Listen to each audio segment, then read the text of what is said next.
Bom, e no dia em que foi descoberta ou que apareceu uma nova estirpe para o vírus velho, eis que toda a gente começa a fazer queixa do CEF.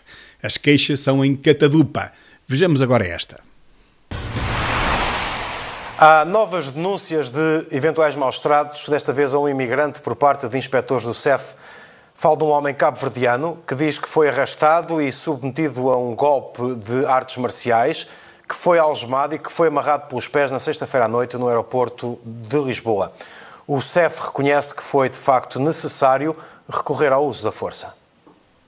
Só num país em que um governo considera que o seu povo é constituído por 10 milhões de atrasados mentais, se pode compreender que se equacione o fim, a extinção de uma polícia só porque houve uma tareia ou porque houve alguma coisa que correu mal, uma morte que seja.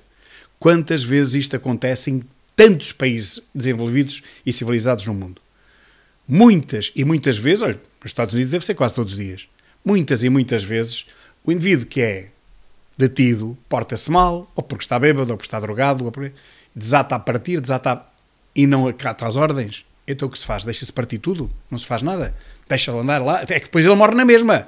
Bate com a cabeça contra a parede e morre. E depois a culpa é do CEF na mesma.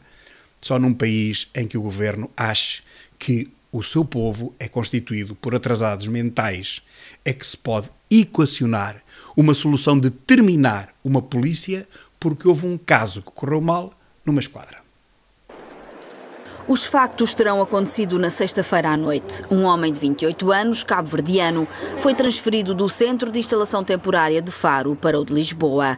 Já no aeroporto Humberto Delgado, segundo o advogado do ofendido contou à TVI, foi arrastado pela zona pública, depois colocado numa sala do Serviço de Estrangeiros e Fronteiras, onde os inspectores de Lisboa e um de Faro lhe terão colocado um joelho na cabeça e feito a manobra de asfixia conhecida como mata-leão. O homem diz que depois disto foi colocado numa cadeira de rodas algemado e com os pés amarrados. Estes são os factos, nem sequer vou duvidar deles. O que é preciso é explicar porque é que isto aconteceu. Se isto é verdade, porque é que aconteceu? Os inspectores do CEF são maluquinhos? Apeteceu-lhes dar-lhes um pontapé e umas coisas? Ou houve alguma coisa antes? Condenado por tráfico de droga e com pena acessória de expulsão do país.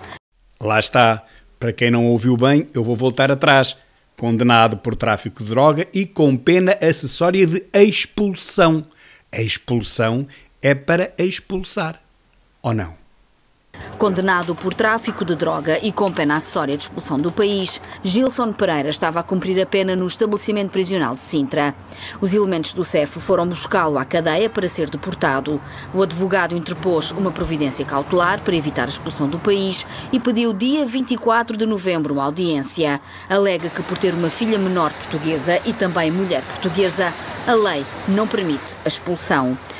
E realmente aqui estes casos causam-me sempre muita confusão. Então o juiz, quando está a decretar uma sentença, não está de posse de todas as informações relativamente, neste caso, ao sentenciado. Ele não sabe que ele que tem mulher ou que tem família, ou então não tem, ou então é mentira. Mas o juiz tem que saber isso, ao proferir a sua sentença, ou não? O cidadão cabo-verdiano continuou à guarda do CEF e foi levado para Faro, onde esteve 2 semanas. Sexta-feira voltou para Lisboa, mas já regressou, entretanto, para Faro. Quer dizer, isto faz algum sentido? O homem anda aqui a ser passeado, transportado, anda em excursão de Faro para Lisboa, de Lisboa para Faro. Mas o que é isto? E nós a pagarmos? O advogado diz que vai apresentar queixa contra os elementos do CEF. Em resposta, o Serviço de Estrangeiros e Fronteiras reconheceu que teve de fazer uso da força, mas para controlar e maniatar o cidadão. Vai fazer queixa do CEF porquê? O CEF está a cumprir apenas as ordens do tribunal. O juiz mandou deportar fulano. Se calhar mandou deportar mal. Se calhar não estava de posse de todas as informações. Mas aí a culpa é do juiz, não é do CEF. O CEF recebe uma ordem do tribunal, tem que a cumprir. Ponto final. Vai fazer queixa do CEF? Faça queixa do juiz, pá. O advogado diz que é uma desculpa.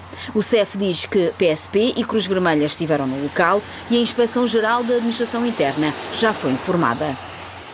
Mas o melhor ainda está para vir. Imaginem lá o que é que aconteceu a um médico que desmontou toda aquela tramóia, toda aquela mentira sobre a morte do ucraniano no aeroporto de Lisboa. Imaginem lá o que é que lhe aconteceu. O médico que fez a autópsia a esse cidadão ucraniano foi afastado do Instituto de Medicina Legal.